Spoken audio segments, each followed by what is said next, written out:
Okay, so you guys know I have family that is, well, my mom was born in Texas. So, and my uncle, who basically got me to love Journey for life. My brother is stationed in Texas, and I have cousins in Texas. So, um, let's see what this is about. Texas versus California. And you guys did hear about Utah was like, Californians, go ahead and stay in California. Yikes. Let's see what happens. This is Texas versus California, Ralph Barbosa stand-up comedy. Hi, this is Ty, man. I'm actually I'm visiting. This is the first time I really got to hang out in Cali, and I love Right it. on. The weed is amazing.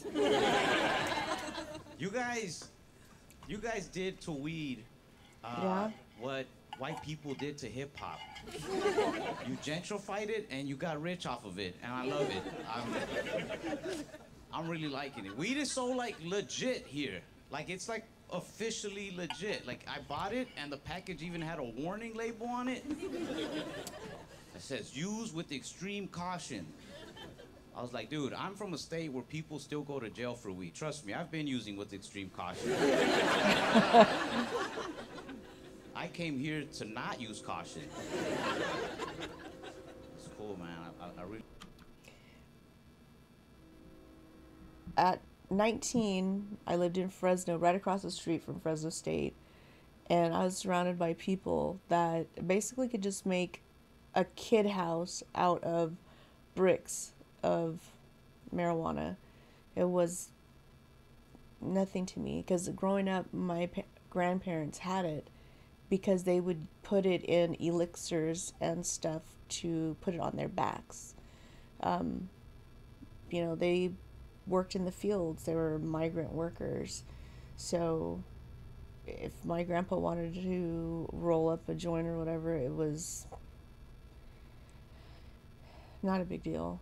So my grandmother, every once in a while, she might take a couple hits, but it was just, to us, it was just, what did we know? Cigarettes, whatever. But boy, I didn't realize till later that I had a tolerance. So, but anyway, yeah, yeah. I have more stories, but I think that's good for now. I'm really enjoying it. My buddy was telling me though, he's like, yeah, a lot of people still don't buy from dispensaries. They rather go to a dealer because dispensaries tax so much. Oh So my there's God, actually yes. been an increase in drug Like dealers' double. profits. Which proves like the only thing us Americans hate more than drug dealers is paying taxes. At least we know where the dollar's going, right? Mexico. Nah. But it's cool, man. Texas has not legalized weed. We've been asking them to, and they just gave us more guns. We legalized open carry. We were like, we just want to carry weed. They're like, how about carry a bazooka? I was like, I Put don't some want weed to. in Like, it. no license needed. We don't need a license. We just carry guns out in the open. But I like California style better. You guys were like, let's make it easier for people to smoke weed. And Texas was like, nah, let's make it easier for people to smoke other people.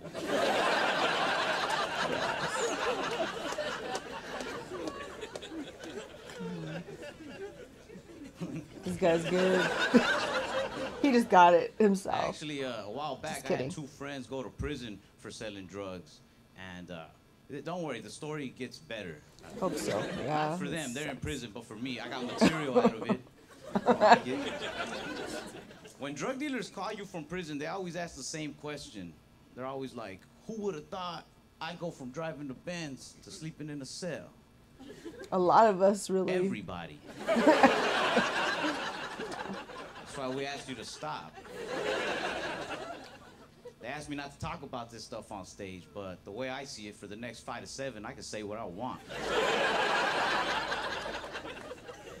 When they were dealing like small-time drugs like weed and stuff, we didn't really care. But when they started moving to heavier things, we sat down, one of our friends, and we had like a real serious talk. Like, hey man, don't go down this route, because nobody wants to see you get, locked up or killed. And then he started taking us out to eat to really nice restaurants. Do what you want, And we man. were all just like, heroin's not that bad. Yeah. Rationalize No, anything. but went that route, which was crazy. One of my buddies, I think the only one left, I guess, he stayed on the straight and narrow. He has a job at Target, and he loves his job at Target so much that sometimes I wish he would have just gotten involved with drugs instead. He doesn't like when I leave things laying around the store. Like, he'll find a shirt and he'll bring it to me, like if his friend died in it or something. He's like, hey man, did you do this? Yes. Like, yeah. He's like, no man, I don't think you get it. You see, people like you who leave stuff laying around the store are the reason that people like me have to spend hours restocking all these items. And I said, hey man, I don't think you get it. That's your job. I think people like me are the reason people like you have a job. You're welcome. You work for me now. But I'm very close with my friends, especially because I was an only child. I was an only child for a while until I found out that I have half siblings, which that got me excited. Finding out you have half siblings out there is Till like it's finding the out whole that they made village. sequels to your favorite movie. You know, when you first hear about these sequels, you want to see these never-before-seen sequels. But then you meet the sequels, and you're like, they should have just stopped after that last one. Honestly, the first one is the best. Like this. But I was an only child for a long time, which I feel made me into a social weirdo. Like, I don't really like going out. My friends will force me to go out to like bars and parties. And on the way to a party, they always say the same thing. They always be like, you excited? Come on, get excited. Never once has it worked on me. Like, It's never true. once have I been like, all right, here I go. I don't like when they say that. Come on, get excited. That's like handing somebody a drink and being like, come on, drink it. Dude, the more you force this, the less I want to party with you. Yeah. But I'll go to parties, but I'm trying so hard to like be social. But I think people know I'm forcing it. I feel like I'm an undercover cop at parties. Cause I just walk around talking to myself. Be like, play it cool, Ralph. They think you're one of them. And then somebody will walk up and be like, hey, you know where the restroom's at? And I'll be like, I didn't want to be here. Walk to my car like, you blew it. I'm not very big on the whole social media thing either. People don't do strange things on there often, but sometimes they get a little too social, and I'm like, I'm out. Like I pull the plug on Instagram. And it'll be normal stuff. It'll just get a little too weird to me. Like, this guy messaged me. He was like, hey, man, I saw you posted a picture eating pizza, and I wanted to ask you, where'd you get that pizza at? And I didn't say anything right away, so he sent a follow-up message. He was like, hey, man, I hope you're not planning on ignoring me.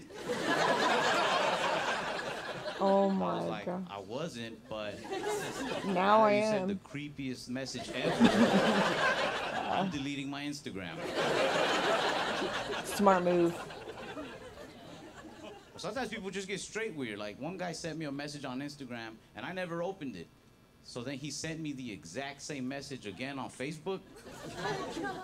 That's like if you hit on a girl, she rejected you, and you went home and changed your shirt Gotta and hit on her again. disguise. Now you're just weird in two different colors.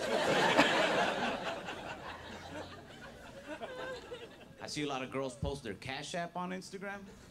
They won't even post naked. They'll just post their Cash App like, hey, in case anybody wants to send money. Which I don't think there's anything wrong with that. There's just this one girl that I didn't like. She posted her Cash App, and then under it, it said, don't be one of those lame guys who only sends like $4. I didn't even know her, but that made me so mad, I sent her a message. I was like, hey, I'm gonna need my $4 back. Good job.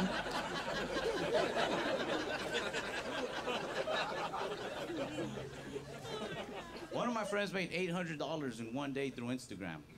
Yeah, she doesn't post naked or anything. So I'm proud of her for making that money, but I don't know why I'm proud exactly. Yeah. She says one guy sends her $400 anytime she has an hour to kill just to talk to him about his troubles. Which, like, good for her. That's like, most people have to spend 6-8 years in college to become licensed therapists. Yeah, right? She skipped it. Her license is like a cute selfie and her cash tag under it. That's her therapy license. That's the equivalent of like going straight to the NBA right out of high school. Like, that's why, like, don't get me wrong. I definitely do believe men, women equals. I just don't think we're equal all the time. Like, if I had to bet money on a dunking contest, well, I'm sorry, I'm gonna put my money on men. Like, but Okay. if I had to bet money on like a post your Cash App and see who sends you the most money contest,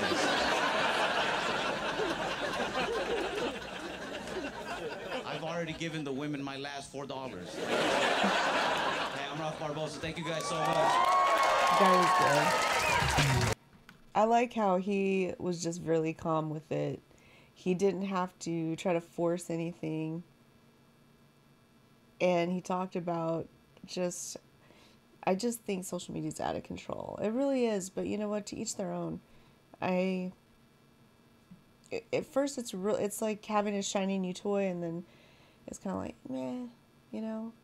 Because things do get weird really fast. And especially when people try to take your identity and all this, nah, not worth it. Yeah. Okay, bye.